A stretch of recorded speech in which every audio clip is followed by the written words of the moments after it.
Welcome back to the 2008 Lincoln Mark LT with the AVIC Pioneer AVIC 8100 NEX series. Today I wanted to do a short video on the map features and going through the map settings, how to plan routes, and essentially how to use the navigation bit of the 8000 series of, I believe, the 5 and 4000 series Pioneer AVIC units. So let's get her started up. And, we'll go through and discuss this. Hopefully I can cover the majority of it. There's a ton of settings in the map itself of this unit. Oh, let's get through our warning screen here. We'll go back to the home menu. So from the home menu, if we want to pull up our map, we're obviously going to select the map portion. And the phone, the recording device, kind of shows it a little bit blurry, but believe you me, it is as crisp as it can be. So you'll just have to trust me on that. Now, when you first start up the system, sometimes it does take a while to load the map. So I would suggest that you get your music thing set up or your Bluetooth or what have you and go through there. So we'll pull up our map. The first thing we want to do is go to the bottom right here. And we're going to go through the settings of the map first. Alright, start right up with route preferences. So we can select our vehicle type, which for most of us is going to be a car. Your route that you can plan, whether you want it to navigate the fastest route, the easiest route, the shortest route by distance, or the economical route. Pretty self-explanatory there. Your navigation mode, on, off road. And the road types and things that it would navigate through if you were to create a route. Whether it be highways, period charges, per-use tolls, ferries, car shuttle trains, carpool lanes, and unpaved roads. These two at the bottom are turned off by default. Next, we'll go into our navigation map. We'll look at our map display. So from our map display, we can change our viewpoint as seen from above. We can change that from normal to far to close. I believe default is set to normal. I have mine set to far.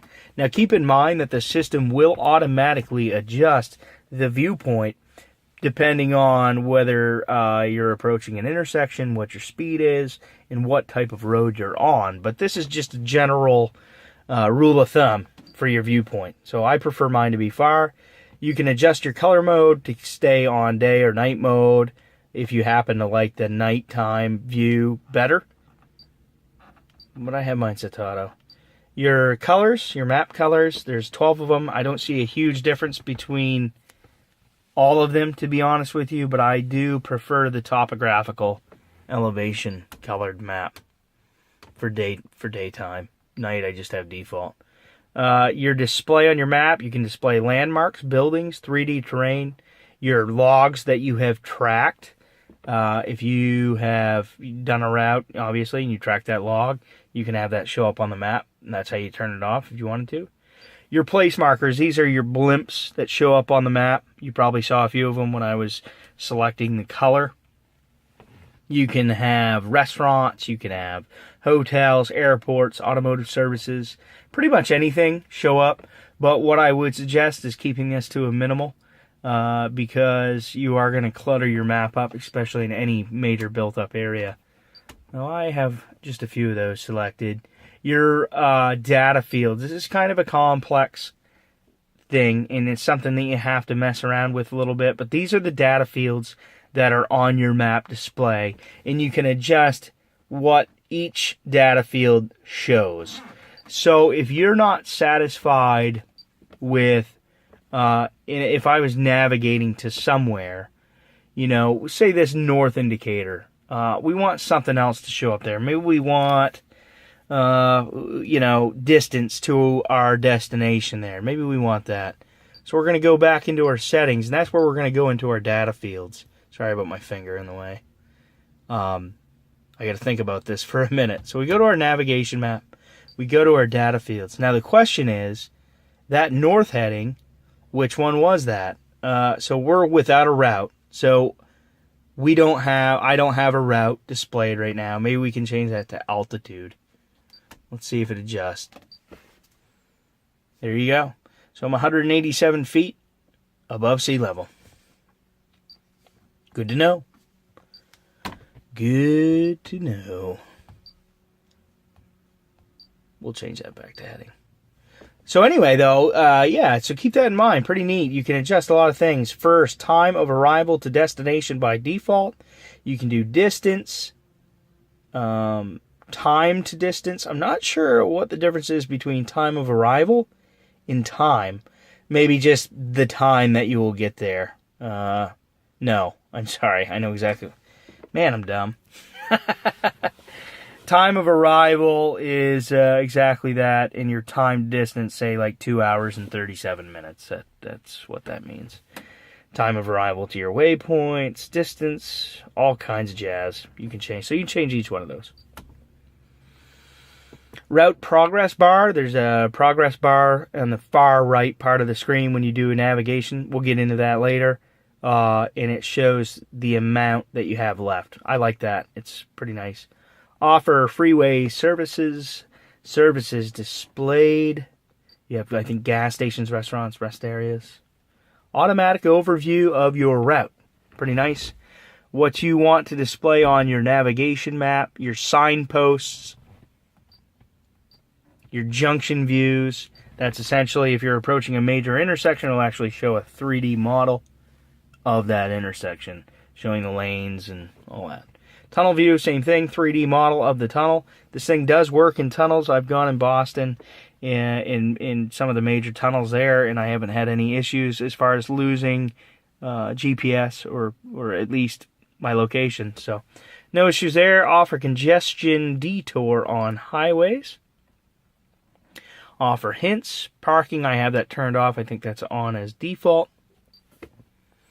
And that about covers it under the navigation map portion.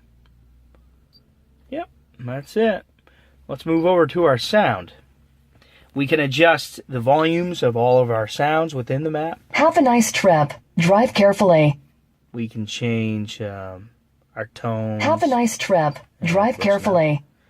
Whether we want our voice guidance on or off, whether we want to announce street names in a native language or the foreign language. If you're really one of them smart cookies that can speak multiple languages, if you visit some foreign country and you're able to speak that language and you just want to be that good, you can turn that on so it'll speak in there. Early indication of maneuvers. If you feel that the system doesn't notify you quick enough to turn, you can adjust that. Your verbosity level, that's to basically adjust how much the navigation talks to you. So if you find that the navigation's talking to you too much, it's just giving you too many warnings or issues or what have you, you can actually turn this down. I think it's set to verbose by default. I have mine on medium. Seems to be sufficient. Announce route summary, announce country info, traffic info. All those are grayed out, including my street names and all that, because under my regional settings and my language voice, I have a natural voice selected. Now, if I went to the TTS voice, that will pronounce street names. We'll go to that. Have a nice trip. Drive carefully. So it's just more of a robotic voice, but the thing is about it, it can pronounce any word, and not well, but it can. So if we go back into our sound now, all of those will not be grayed out. They'll be right there. So you can have them speak whatever you like. So we're going to try either way. I don't use the navigation system. Have a nice trip. Drive carefully. All that much. So I'm going to try either way. You're obviously your language. You know I have English, units and format. I live in the States, so I have Fahrenheit, miles per gallon, tons. Your coordinate display, and my currency is USD. So I think as default, temperature does come as Celsius. You may want to change that. And then your time zone, I have selected automatic. Okay, moving on to our warnings. Pretty intuitive, this part of it. Our speed warning, that can display in any screen, not just the map alone. And there'll be a little speed limit thing. If you have any knowledge with this system, or if you have it, you probably already recognize it. You can actually turn that off. I think default might be audio and visual. The audio bit will drive you crazy unless you never break the speed limit. You can have the speed limit always visible regardless of what screen you're on, like I said. And then you can adjust your when the warning does come on, all the way up to 130% of the speed limit. I have both of mine set to 110. Alert points. This is turned off by default. If you turn it on, there'll be a warning that comes up saying using this function may be prohibited in certain countries. Switch that on. This is actually pretty neat. You can adjust when the system alerts you of all these different things. Now keep in mind, if you turn it on, all of these things will be, by default, audio and visual. So you want to go through each thing and adjust to your liking. The only thing that I have here in this category is audio and visual is our dangerous area. I'm yet to see what that is, but in fire stations, like, I have turned off. I don't need to know when there's a fire station. Same thing, city entry point. I don't necessarily need to see that either. Okay, our alert types, we were just there. Our speed camera types, these are all the different types of speed cameras. Same concept, we can go through all of this and select whether we want it audio and visual. The other thing that we can do is select when the audio warning occurs, whether it's if we're approaching it or if we're only speeding. I like that, nice feature. Bus lane camera, probably don't need to have that on. You can see, so let's try that, you know what I mean? I definitely want to try it out and see what that looks like and go from there. Let's go to our display, our menu animations, our day skin theme. I only see dark in both of these. It says dark here, and oh, sorry, I know you can't see it, but that's what it says, and that's the only option. So, let me check it again. Yep, that's it. Okay, that's it for display. Our traffic, whether we want traffic to be on, the route will actually show up. I mean, it's not going to show cars, but on the route it's going to show red, orange, yellow, and that's to signify the traffic in that area. Red being the worst, green being the best. Where we can get our source, if I was connected via Android Auto, Bluetooth, the iPhone thing, the Apple CarPlay, this online would be on. I think it's selected by default, but you might want to check that. Your source, your traffic info, your colors, icons, show traffic info. I have that on. I don't have free traffic flow. You don't have to see that. Offer detour if it saves at least, and you can adjust that, 5 minutes, 10 minutes. You know, you can adjust. So the system, man, is pretty neat. I know a lot of people complained about the Pioneer navigation in comparing it to Garmin, but this system is way more intuitive than Garmin. And sure, it's a little more complex to learn, but once you do learn it, it's a superior navigation system. No doubt about it. Okay, our weather and fuel. I think you got to have a subscription for the weather. The fuel, you have to have the program, not the program, but it's the system that you plug in to your vehicle to be able to get that data. I don't have that. Your trip monitor, you can save logs, track logs, etc. Your AVIC Sync, that is a app on your phone. I've tried to use it. It does not work on mine. The issue that I'm having, and I have a Samsung Galaxy S6. When I pull up AVIC Sync on my phone, when the keyboard comes up to input data in those fields, when I select the letter, nothing happens. I just get a tone. So I'm not sure what's going on there. That would probably require a phone call to Pioneer and see what's going on, but I haven't done that yet. Your connected services, if you have a subscription to the AVIC service, then these wouldn't be grayed out, I believe. I haven't messed with that. Your configuration wizard, that is essentially when you first start up the map for the very first time, the configuration will come up. If you want that to come up again, you select that. And then your sync tool, if you have the Navi Extras app on your computer and you put information on an SD card, you can insert the SD card in the system and then sync the map data with the SD card information. To put in a route, or we wanted to navigate to wherever. The first thing we can do is we can press the Navi section down there at the very bottom left hand corner. This will come up. New route 2. You can search by an address, a physical address, places, online search. Again, I think that you have to have a subscription in order to do the online search. Correct me if I'm wrong. Your history of any other places that you've searched in the past, any saved routes, you can search by coordinates. The way that I like to do it is I will get the physical address of wherever I'm going. So if I'm headed to a hotel, I'll Google where, the address, and then I'll punch that information in. Seems to be the easiest way for me. And then it'll have country and state, zip code, and street name, and then it'll come up and prompt you for the number after you enter the street name. So let's say we've done all that. Next, it'll come up with this information. It'll show us that there's tolls, a toll booth, some type of money. It looks like a possible ferry. So we'll select our destination. It'll calculate the route. And it'll come up with a route summary screen. You only have 5 or 6 seconds to get through this. If you want to hit route info, it'll show you each turn along your route at different times where you're going to be. That's kind of handy.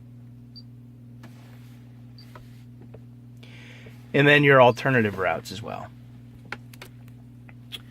As you can see, it's selected on economical. That was because I was messing with it earlier.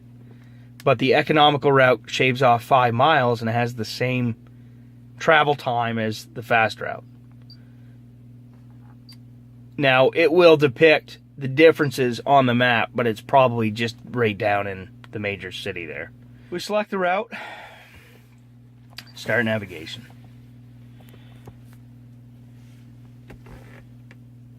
All right, now I'm parked in a garage right now, but it seems to know where I'm at pretty well. Our data fields here in the bottom left, top left, these are the things that we can change under the map, under the settings there when I talked about quite earlier. A navigation map, I believe, and then your data fields. Now these things aren't grayed out anymore, but we can change all that. We'll just select our map. Okay, so we've got that covered. If we want to cancel our route, we can select.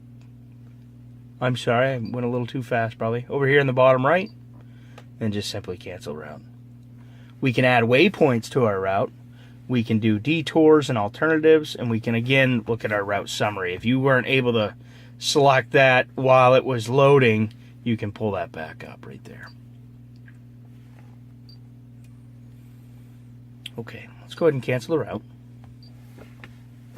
We'll go back into our navigation. The other thing too, if you're already at the map, if you want to navigate too, you don't have to go back to the home screen, hit Navi. You can simply, from the map, bottom right hand corner, new route. There you are.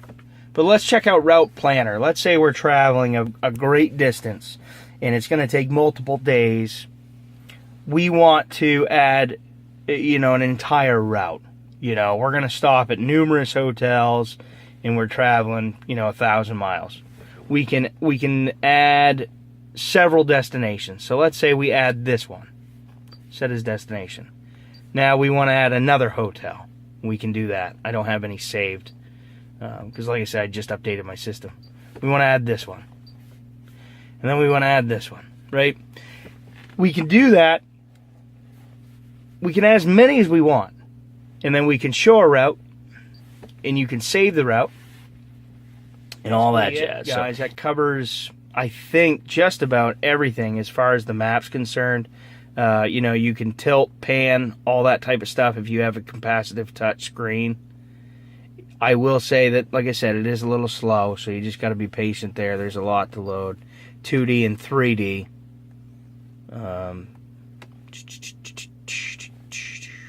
and that's just the map display. So that's it. I hope you have a general understanding now if you didn't before, or if you already did. Maybe there's some things that you now know that you might not have.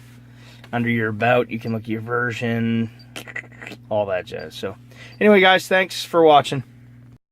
Welcome back to the 2008 Lincoln Mark LT with the AVIC Pioneer AVIC 8100 NEX series. Today I wanted to do a short video on the map features and going through the map settings, how to plan routes, and essentially how to use the navigation bit of the 8000 series of, I believe, the 5 and 4000 series Pioneer AVIC units. So let's get her started up. And, we'll go through and discuss this. Hopefully I can cover the majority of it. There's a ton of settings in the map itself of this unit. Oh, let's get through our warning screen here. We'll go back to the home menu. So from the home menu, if we want to pull up our map, we're obviously going to select the map portion. And the phone, the recording device, kind of shows it a little bit blurry, but believe you me, it is as crisp as it can be. So you'll just have to trust me on that. Now, when you first start up the system, sometimes it does take a while to load the map. So I would suggest that you get your music thing set up or your Bluetooth or what have you and go through there. So we'll pull up our map. The first thing we want to do is go to the bottom right here. And we're going to go through the settings of the map first. All right, start right up with route preferences. Oh, we can select our vehicle type, which for most of us is going to be a car. Your route that you can plan, whether you want it to navigate the fastest route, the easiest route, the shortest route by distance, or the economical route. Pretty self-explanatory there. Your navigation mode, on, off road. And the road types and things that it would navigate through if you were to create a route. Whether it be highways, period charges,